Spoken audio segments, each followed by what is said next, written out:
Okay, today I will be talking about synthetic division.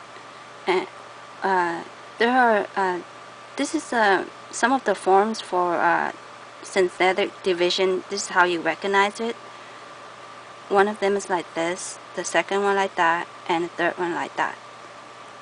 You only can use synthetic divisions for the first power, like x plus 1 or x minus 1 or x plus 2. If if it has a x squared plus 1, then you will need to use a long division, which I won't get into that in this video. So the purpose of using synthetic division is to make it into a simpler form. For example, if you have a form like this, you wanted to make it into like that. But how do you make that? By using synthetic division.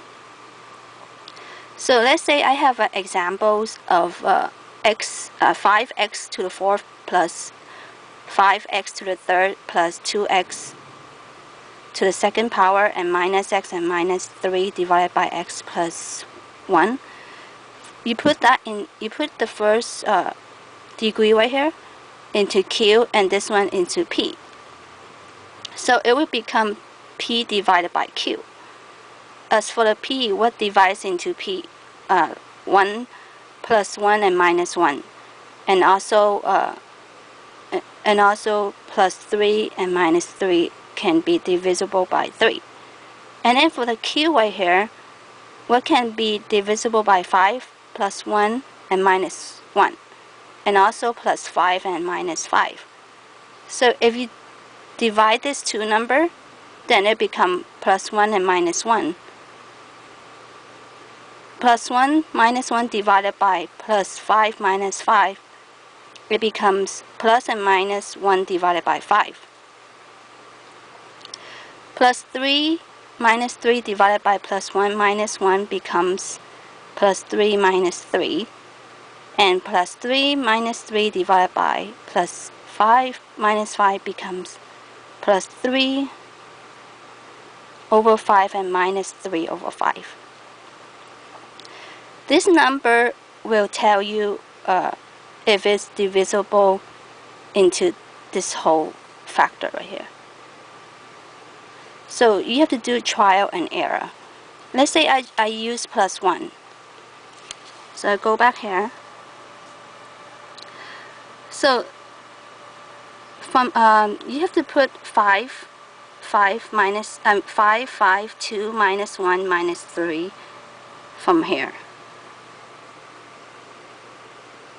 See, you take out the variable and put it into coefficient. And then let's say you try plus 1, see if it's divisible. So you bring down the 5, so it becomes 5. Okay, 5 times 1 equals to 5. 5 plus 5 equals to 10. 10 times 1 equals to 10. And then 10 plus 2 is 12. 12 times 1 is 12. So 12 minus 1 is 11.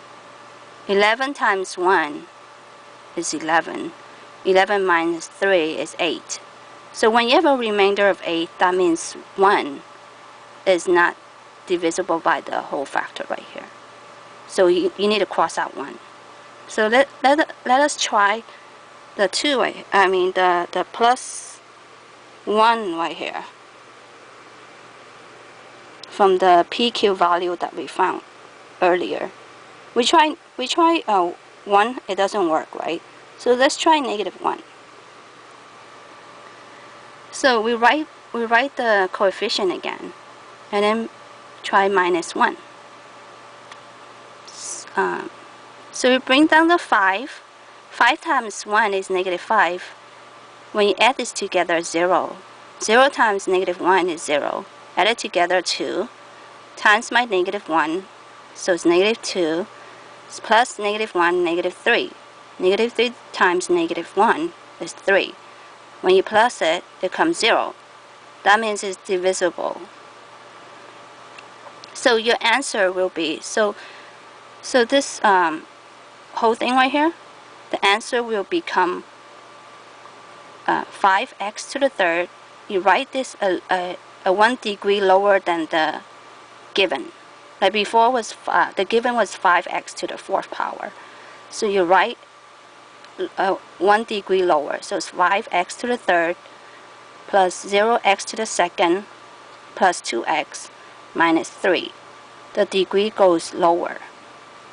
So the final answer will be 5x to the third plus 2x minus 3. Just leave out the 0x to the second power. So the purpose of getting this simpler form is later on you might be able to graph it.